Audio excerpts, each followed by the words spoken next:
IMF سے نئے programme کے لیے سٹاف لیول معاہدہ 12 جولائی کو ہوا، لیکن سپٹمبر آ گیا۔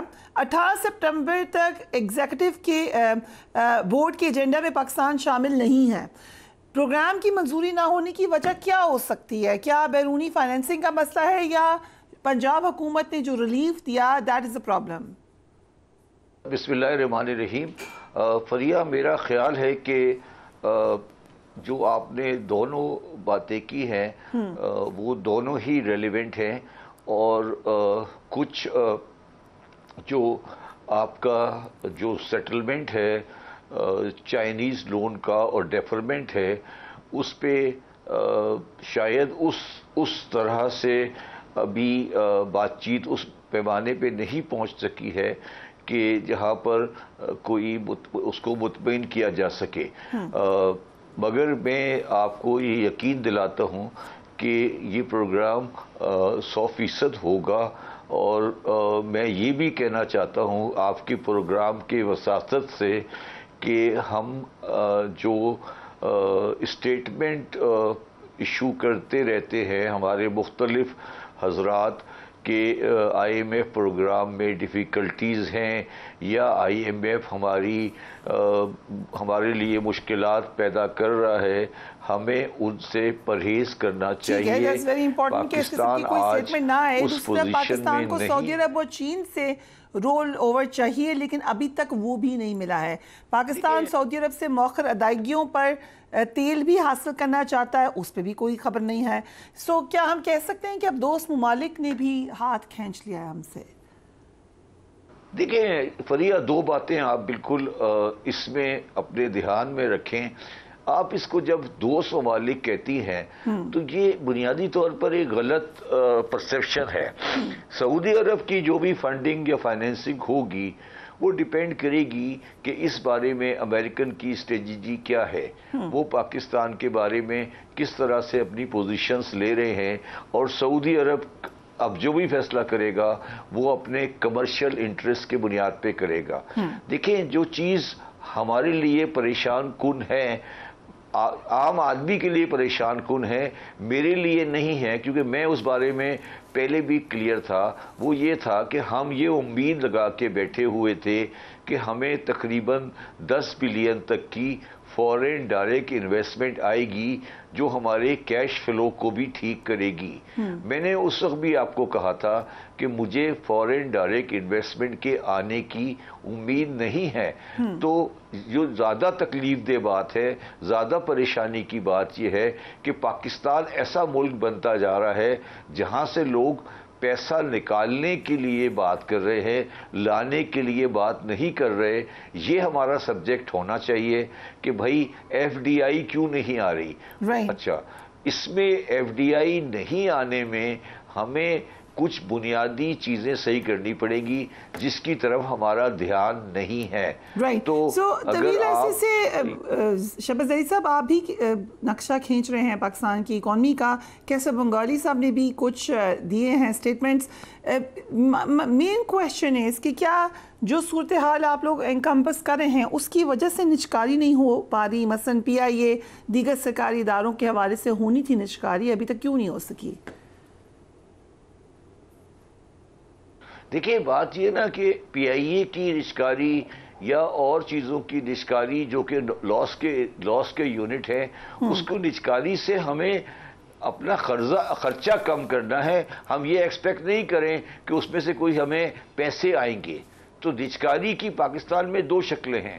ایک شکل یہ ہے کہ ہم اپنے لاس میکنگ یونٹ کو ختم کریں اور اس کا لاس بک نہیں کریں۔ دوسرا یہ ہے کہ وہ ہم اس کے اندر اپنا FDI حاصل کریں۔ وہ کوئی فائدے والی کہانی نہیں ہے۔ اگر میں OGDCL بیچ کر کچھ پیسے لے آتا ہوں تو وہ کوئی اچھا رستہ نہیں ہے، یا میں اپنا ریکوڈک کے اندر اپنا شیئر بیچ دیتا ہوں سعودی عرب کو تو وہ کوئی اچھی ٹرانزیکشن نہیں ہے، کیش آ جائے گا۔ 2013 میں نون لیگ کی حکومت آئی تو اس وقت بھی کہا گیا کہ چنیوٹ میں لوہے اور تانبے کے ذخائر دریافت ہوئے۔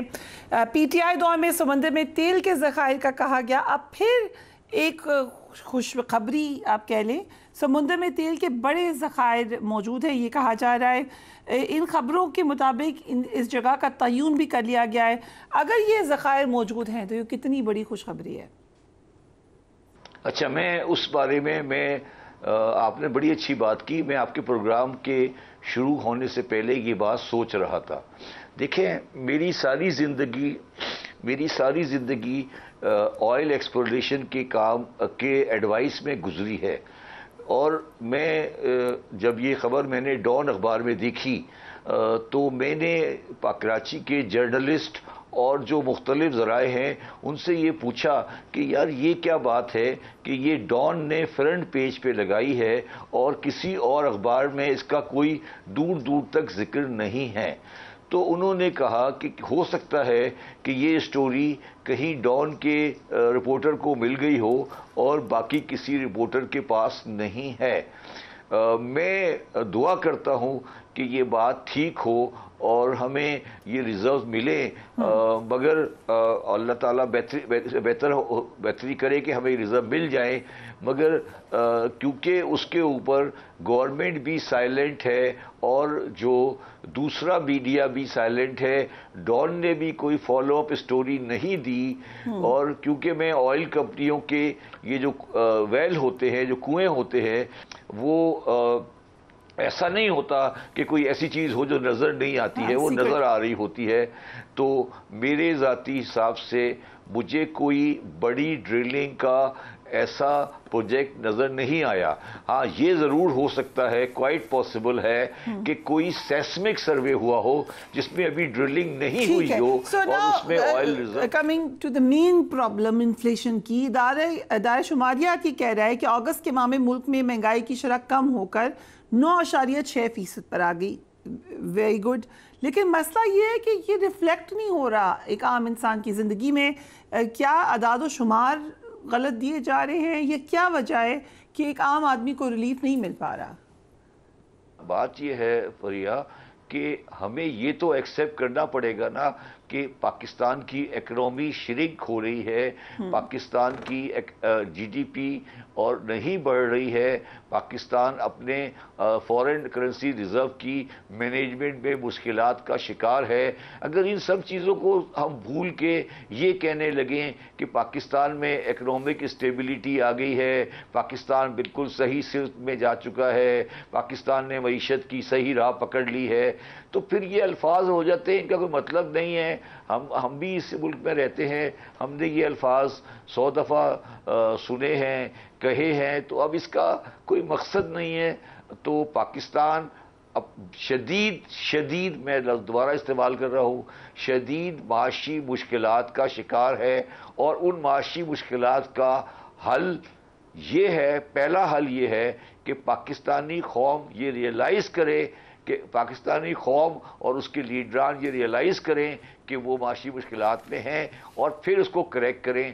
صرف لوگوں کو بلا وجہ کے سبز باغ دکھا کر یا اپنی پوزیشن کو اسٹیبلش کر کے اس کا کوئی فائدہ نہیں ہوتا. لوگ آپ کو ووٹ کے تحت اٹھا کے باہر پھینک دیتے ہیں. تو یہ پاکستان کی بدقسمتی رہی ہے کہ پاکستان میں کوئی معیشت کا صحیح بیرومیٹر کرنے والا نہیں ہے. ہر آدمی گورنمنٹ. ایک اور سبجیکٹ جو کہ آپ کی ایکسپرٹیز ہے، پچھلے دنوں تاجروں نے شٹر ڈاؤن ہڑتال کی، اس کے بعد خبر آئی کہ تاجروں کو IBR میں اپنے اثاثے اور اکاؤنٹس دینے کی ڈکلیئر کرنے سے استثناء مل گیا ہے. کیا حکومت تاجروں کے سامنے سرنڈر کر چکی ہے؟ دیکھیں فریہ، جو ریٹیلر اور ہول سیلر کے ٹیکس کا مسئلہ ہے اس بارے میں میری پوزیشن بڑی کلیئر ہے کہ جس کو آپ تاجر دوست اسکیم کہتے ہیں وہ کسی بھی حال میں اپنی مکمل شکل میں بزنس مین کو ایکسیپٹیبل نہیں ہوگی، کیونکہ اس کے اندر کچھ پرائمری فلاز ہیں جو صحیح کرنے پڑیں گے. آپ کو شاید یہ سن کے حیرانی ہو کہ اگر میں آج ایک عام تاجر ہوں اور میں اگر سپوز کریں کہ میں 5 کروڑ کا منافع کماتا ہوں، تو آپ کو پتہ ہے کہ آج اس کا ٹیکس ریٹ کیا ہے؟ اس کا ٹیکس ریٹ ہے 60%. 60